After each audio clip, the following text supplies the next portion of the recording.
स्वागत है दोस्तों नई वीडियो में। तो आज की इस वीडियो में हम लोग देखेंगे इकोनॉमिक्स का जो मॉडल क्वेश्चन पेपर है ना, वही देखेंगे। ठीक है, क्लास 11 का आप लोग का एग्जाम जो है वो 29 तारीख को होने वाला है। तो आप लोग देखिएगा। ठीक है, टोटल 40 मार्क्स का है, आप लोग जरूर देखिएगा। बहुत ही इंपॉर्टेंट क्वेश्चन है, इससे भी बहुत सारा क्वेश्चन जो है एग्जाम वगैरह में मैच करता है और कर भी रहा है।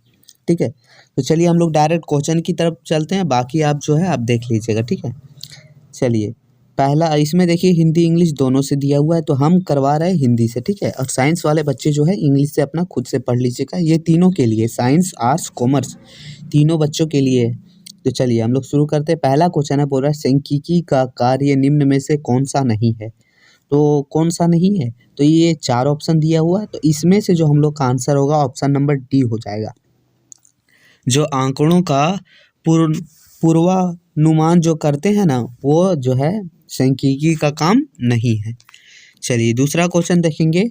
बोला कि श्याम लकड़ी से फर्नीचर का निर्माण बिक्री के उद्देश्य से करता है। यह श्याम है, श्याम क्या है, तो यह एक जो है बिक्री के लिए कर रहा है, यह एक उत्पादक है, ये उत्पादन कर रहा है और बेच रहा है ना। चलिए तीसरा क्वेश्चन देखते हैं। बोला है कि आंकड़ा संग्रह करने वाला व्यक्ति कहलाता है। जो आंकड़ा संग्रह करने वाला व्यक्ति जो है वो क्या कहलाता है, तो ये कहलाता है गणनाकार। गणनाकार जो मतलब आंकड़ा को संभाल के मतलब संग्रह करता है, इकट्ठा करता है। ठीक है, चलिए चौथा क्वेश्चन देखते हैं हम लोग। चौथा क्वेश्चन है, बोला कि स्वतंत्र भारत में पहली जनगणना किस वर्ष हुई थी।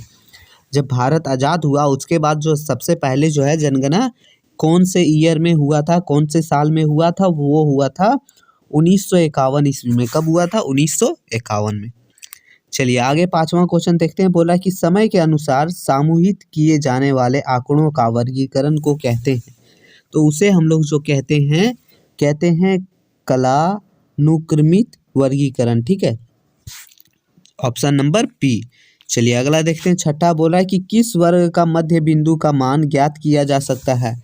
तो किस वर्ग का ज्ञात किया जा सकता है, तो उच्च वर्ग सीमा तथा निम्न वर्ग सीमा के औसत द्वारा जो है ज्ञात किया जा सकता है। अगला सातवां क्वेश्चन देखते हैं। बोला कि परास से तात्पर्य है। परास से तात्पर्य मतलब परास का मतलब क्या है, तो ये आंसर होगा हम लोग का ऑप्शन नंबर बी, अधिकतम एवं न्यूनतम प्रेक्षणों के बीच का अंतर को जो है परास कहते हैं। ठीक है, चलिए आगे देखते हैं हम लोग। आठवां क्वेश्चन बोला है कि वृत्त आरेख है। वृत्त आरेख क्या है, तो इसमें 4 ऑप्शन दिया है, तो ये हम लोग का आठवां का जो आंसर होगा ऑप्शन नंबर ए हो जाएगा। एक विमीय आरेख है, ये क्या है, विमीय आरेख। नौवां क्वेश्चन देखते हैं। बोला कि आयत चित्र के माध्यम से ज्ञात किया जा सकता है। तो आयत चित्र के माध्यम से जो है वो ज्ञात किया जा सकता है, बहुलक ज्ञात किया जा सकता है। क्या ज्ञात किया जा सकता है, बहुलक। 10वां क्वेश्चन देखेंगे। बोला कि वृत्त आरेख में वृत्त को 100 बराबर भागों में बांटा जाता है, जिसमें प्रत्येक भाग का अंश होता है। तो प्रत्येक भाग का अंश जो है ये होगा हम लोग का 3.6 डिग्री। ठीक है, 3.6 डिग्री। चलिए अगला 11वां नंबर क्वेश्चन बोला कि दिए गए आंकड़ा से बहुलक का मान ज्ञात कीजिए। तो आंकड़ा देखिए दिया गया है 12, 15, 17, 19, 22, 26, 6, 8, 12, 26, 51, 53, 26, 52। ठीक है, तो इसमें से जो है बहुलक ज्ञात करना है। तो बहुलक जो हम लोग का होता है ना, वो सबसे ज़्यादा इसमें से क्या यूज हुआ है, तो सबसे ज़्यादा 26 हुआ है। देखिए 1, 2, 3 बार, तो यही हम लोग का बहुलक होगा। ठीक है, बहुलक ऑप्शन नंबर सी हो जाएगा 26। जो सबसे ज़्यादा बार यूज हो वही हम लोग का जो है बहुलक होता है। देखिए 12 है लेकिन 2 ही बार यूज हुआ है। ठीक है, तो 26 हम लोग का आंसर होगा। 12वां क्वेश्चन है। बोला चतुर्थक का मान जो दिए हुए आंकड़ा को बांटती है उसे जो है ये हम लोग का जो 12वां का आंसर होगा ऑप्शन नंबर सी हो जाएगा। 4 बराबर भागों में बांटती है। कितने भागों में, 4 बराबर भागों में। 13 नंबर क्वेश्चन है। बोला कि निम्नलिखित में से माध्यमिका की एक विशेषता कौन सी है। तो माध्यमिका की जो एक विशेषता होगी वो है कि यह आंकड़ा को जो है 2 भागों में विभाजित करती है। मतलब जितना आंकड़ा दिया है उसको 2 भागों में विभाजित करती है माध्यमिका। चलिए अगला 14 नंबर क्वेश्चन है, बोला निम्न दिए गए आंकड़ा से परास की गणना कीजिए। तो आंकड़ा दिया हुआ है 20, 30, 40, 50, 150। तो इसमें से जो है परास की गणना करना है। तो ये हम लोग का 14 का आंसर ऑप्शन नंबर सी हो जाएगा, 130 हो जाएगा। क्या हो जाएगा? 130। चलिए आगे देखते हैं हम लोग। ये देखिए एगो निकालने का तरीका होता है इसका जो है, आपको अगर इसका प्रॉपर वीडियो चाहिए तो आप बोल दीजिएगा, वैसे टाइम नहीं बचा है तो आप लोग कर लीजिएगा, यूट्यूब पर जो है ट्रिक वगैरह मिल जाएगा, ठीक है। चलिए 15 नंबर क्वेश्चन देखते हैं, बोल रहा है निम्न में से कौन वितरण की असमानता की माप करता है। तो ये कौन करता है? तो 15 का आंसर ऑप्शन नंबर सी हो जाएगा कि लॉरेंज कर्व करता है, ठीक है, लॉरेंज वक्र करता है। अगला 16 नंबर क्वेश्चन बोला है कि दिए गए आंकड़ा से मानक विचलन की गणना कीजिए। तो ये हम लोग का आंकड़ा दिया है 4, 6, 4, 5, 6, 7, 8। तो ये आंकड़ा दिया है, तो इसमें से मानक विचलन की गणना करना है। तो 16 का आंसर ऑप्शन नंबर बी हो जाएगा, 1.414, ठीक है, 1.414। चलिए अगला देखते हैं क्वेश्चन नंबर 17। तो क्वेश्चन नंबर 17 है, बोला है कि निम्न चित्र दो चरों के बीच किस प्रकार के सहबंधन को दर्शाता है। तो ये जो है सहबंधन जो गया है वो क्या दर्शाता है। तो ये हम लोग का जो आंसर होगा 17 का, वो हो जाएगा ऑप्शन नंबर बी कि ये पूर्णतः जो है धनात्मक सहबंधन है, धनात्मक है, ठीक है, ऊपर जा रहा है, ऋणात्मक तो नहीं है। चलिए आगे देखते हैं हम लोग। 18 नंबर क्वेश्चन बोल रहा है कि पियर्सन सहबंधन गुणांक का मान होता है। तो उसका कितना मान होता है? तो ये हम लोग का ऑप्शन नंबर डी हो जाएगा, 1 प्लस होता है तथा 1 माइनस के बीच जो होता है वही हम लोग का जो है पियर्सन सहबंधन कहलाता है, गुणांक कहलाता है। चलिए अगला है कि कीमत सूचकांक क्या मापता है। तो कीमत सूचकांक जो है क्या मापता है? तो ये मापता है कि आधार वर्ष की तुलना में जो है वर्तमान वर्ष की जो कीमतें की औसत जो है उसकी परिवर्तन को कि कितना चेंज हुआ है, ऑप्शन नंबर ए। चलिए 20वां क्वेश्चन देखते हैं, बोल रहा है कि पासे का मूल्य सूचकांक के में भार के रूप में किस मान को लिया जाता है। तो ये 20वां का आंसर ऑप्शन नंबर सी हो जाएगा, Q1, ठीक है। 21 नंबर क्वेश्चन देखते हैं, बोला कि भारत में लोहा एवं इस्पात उद्योग का विकास प्रारंभ हुआ, मतलब शुरू हुआ, कब हुआ था। तो ये हम लोग का आंसर हो जाएगा ऑप्शन नंबर डी, 20वीं शताब्दी के प्रारंभ में हुआ था, ठीक है, 20वीं शताब्दी के प्रारंभ में। 22 नंबर क्वेश्चन देखते हैं, बोला कि भारत में जनांकीय संक्रमक का प्रथम सोपान किस अवधि को माना जाता है। तो किस अवधि को माना जाता है? तो ये आंसर हो जाएगा हम लोग का ऑप्शन नंबर ए, वर्ष 1921 के पहले, ठीक है। चलिए अगला देखते हैं हम लोग क्वेश्चन नंबर 23। बोल रहा है कि भारतीय राष्ट्रीय नियोजन में प्रयुक्त शब्द पंचवर्षीय योजना किस देश से ली गई है। तो जो पंचवर्षीय योजना जो है वो किस देश से ली गई है, ठीक है।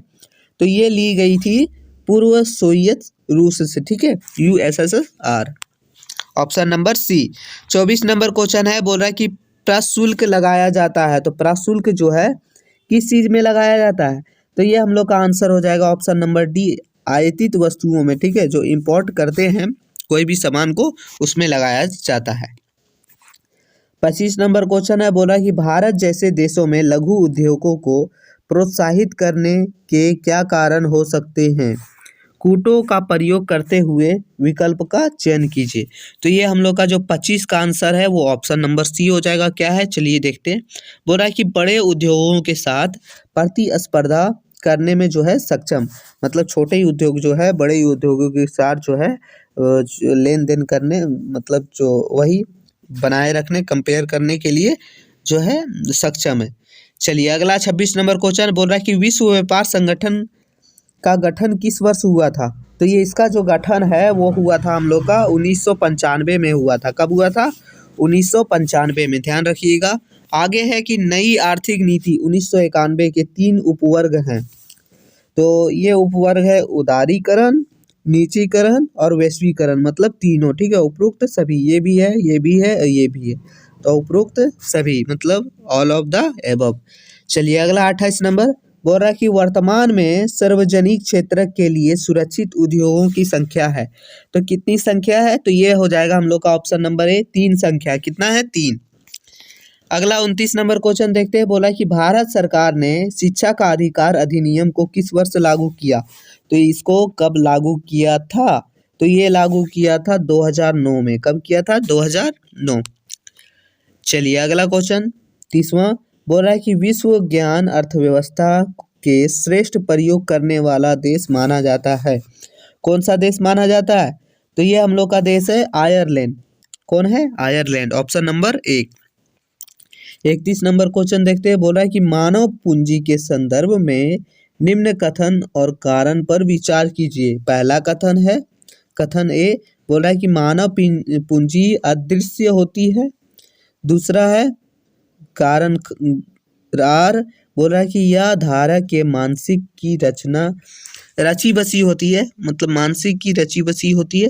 तो चलिए उक्त कथन के सारंग में उक्त कथन और कारक के संबंध में कौन सा विकल्प सही है? तो दोनों में से कौन सा विकल्प सही है? तो चलिए इसका जो आंसर हम लोग का होगा, चलिए देखते हैं। पूरा मानव पूंजी, तो एक ये हम लोग का आंसर होगा ऑप्शन नंबर सी। ठीक है, ए और आर जो है दोनों सही है, लेकिन ए आर और ए जो है वो सही व्याख्या करता है। ठीक है, मतलब ये दोनों सही है। ठीक है, ऑप्शन सी हो जाएगा। चलिए अगला क्वेश्चन देखेंगे। क्वेश्चन नंबर 32 बोल रहा है कि ऑपरेशन फ्लड का संबंध है। ऑपरेशन फ्लड का जो संबंध है वो किससे है? दूध का उत्पादन से है, मछली के उत्पादन से है, अनाज के उत्पादन से है, या फल के उत्पादन से है? तो ये हम लोग का 32 का आंसर होगा। दूध के उत्पादन से है जो है ऑपरेशन फ्लड का मतलब जो है संबंध है। ठीक है, आगे है कि पर्यावरण मित्र प्रौद्योगिकी का संबंध निम्न में से है। तो इसका जो आंसर होगा हम लोग का 33वां का, वो देखिए ऑप्शन नंबर ए हो जाएगा कि कृषि में जो है जैविक खाद का प्रयोग से जो है ठीक है। चलिए अगला क्वेश्चन नंबर 34 बोल रहा है कि भारत में अधिकांश श्रमिकों के रोजगार का स्रोत निम्न में से है। तो रोजगार जो है उसका स्रोत निम्न में से क्या है? तो है प्राथमिक क्षेत्र है। प्राथमिक क्षेत्र जैसे खेती है, जैसे खेती वगैरह हो गया ना, उसी को प्राथमिक क्षेत्र में लाते हैं। चलिए आगे है क्वेश्चन नंबर 35 बोल रहा है कि निर्माण मजदूर, ठीक है, निम्न में से क्या कहलाते हैं? तो निर्माण मजदूर जो है वो क्या कहलाते हैं? तो ये 35 का आंसर जो हम लोग का ऑप्शन नंबर बी हो जाएगा। दिहाड़ी मजदूरी करने वाले श्रमिक जो डेली काम करते हैं, दिहाड़ी करते हैं, वही जो है निर्माण मजदूर कहलाते हैं। अगला 36 नंबर क्वेश्चन देखेंगे। बोला कि नवीकरणीय संसाधन का एक उदाहरण है। तो नवीकरणीय संसाधन का उदाहरण क्या है इसमें से? तो वनों में पेड़ जो है वो भी नवीकरणीय है, और समुद्र की मछलियाँ भी नवीकरणीय है। काहे कि दोनों एक समय के बाद खत्म हो सकती है, इसलिए ये है नवीकरणीय। ठीक है, ऑप्शन नंबर सी, ए और बी दोनों। इसको जो है ना खत्म तो हो सकती है, लेकिन दोबारा कुछ दिनों के बाद हम इसे जो है कर सकते हैं। जैसे पेड़ खत्म हो गया तो फिर से रोपण करके काफ़ी सालों के बाद सही हो सकता है। उसी तरह मछली का उत्पादन फिर से कर सकते हैं। ठीक है, तो उसी को बोलते हैं नवीकरणीय संसाधन। और अनवीकरणीय संसाधन वो होता है जिसका उपयोग हम लोग जो है दोबारा नहीं कर सकते, खत्म होने के बाद बहुत बहुत साल लगते हैं बनने में।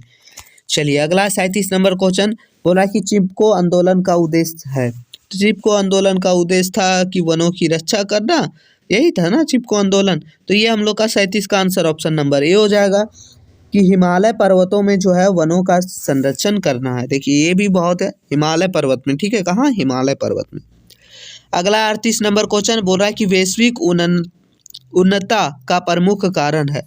तो ये कौन सा कारण है वैश्विक उन्नता का? तो ये हम लोग का 38 का जो आंसर होगा ऑप्शन नंबर डी हो जाएगा। ऑप्शन नंबर डी मतलब ग्रीन हाउस गैसों में वृद्धि कीजिए, तभी ये जो है ग्लोबल वार्मिंग जो है वो रुक सकता है। ठीक है, चलिए आगे हम लोग का क्वेश्चन है 39 नंबर बोल रहा है कि चीन के ग्रामीण क्षेत्रों में प्रारंभ किए गए कम्यून का संबंध निम्न में से है। तो चीन में जो है कम्यून जो शुरू किया गया है वो किससे के संबंध में है? सामूहिक खेती से, या कि वनों की सामूहिक संरक्षण करने से, सामूहिक व्यापार से, या सामूहिक उद्यम से। तो ये हम लोग का जो आंसर होगा 39 का, वो ऑप्शन नंबर ए हो जाएगा, सामूहिक खेती से। किससे? सामूहिक खेती। चलिए अब देखते हैं हम लोग का 40 नंबर क्वेश्चन, और ये हम लोग का लास्ट क्वेश्चन है। तो बोल रहा है कि मानव विकास संकेतकों के आधार पर निम्न में से कौन सा देश प्रथम स्थान पर है? तो ये हम लोग का जो 40 का आंसर होगा ऑप्शन नंबर बी हो जाएगा, चीन। चीन ही जो है सबसे प्रथम नंबर पर है। ठीक है, तो यही हम लोग का टोटल 40 क्वेश्चन था जो हम लोग किए, जो आप लोग के एग्जाम के लिए बहुत ज़्यादा इंपॉर्टेंट है। ठीक है, तो अपने सारे दोस्तों के पास शेयर कर दीजिएगा जिनका जिनका सब्जेक्ट इकोनॉमिक्स है। फिर मिलते हैं आगे की वीडियो में, तब तक के लिए जय।